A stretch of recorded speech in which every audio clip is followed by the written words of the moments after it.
પિયુ ગયો પરદેશ એવું તો સાંભળ્યું હશે, પણ પિયુ ગઈ જેલ એવું નહીં સાંભળ્યું હોય ને? સાંભળી લ્યો, આવું જ છે. સોશિયલ મીડિયામાં તમે કોઈ અજાણી યુવતી સાથે દોસ્તી કરતા હો ને તો આ વિડીયો પહેલા જોઈ લેજો, નહીં તો તમે પણ થઈ જશો બરબાદ. જ્યાં રાજકોટ ગ્રામ્ય પોલીસને મળી છે એક મોટી સફળતા. જેતપુર સિટી પોલીસે હની ટ્રેપના ગુનામાં છેલ્લા ઘણા સમયથી ફરાર મુખ્ય મહિલા આરોપી પ્રિયંકા ઉર્ફે પિયુ ગીણોયાને ઝડપી પાડી છે. પોલીસ પૂછપરછમાં જે ખુલાસા થયા ને તે સાંભળીને તમે પણ ચોંકી જવાના છો. આ પિયુ ફેસબુક અને ઇન્સ્ટાગ્રામ જેવા સોશિયલ મીડિયા પર મોટા ઘરના અને પૈસાદાર વેપારીઓ હોય ને એને પ્રેમ જળમાં ફસાવતી અને ત્યારબાદ શરૂ થતો બ્લેકમેલિંગનો ખેલ.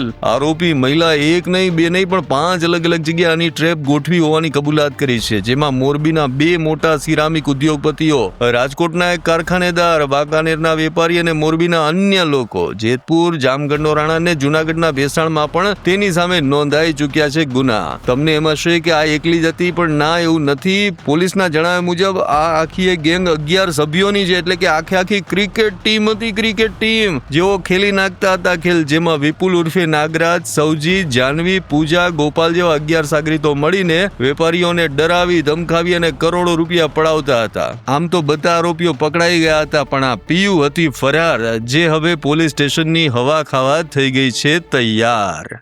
અમારી તમામ માહિતીથી અપડેટેડ રહેવા માટે જોડાયેલા રહો ત્રિશુલ ન્યૂઝ સાથે.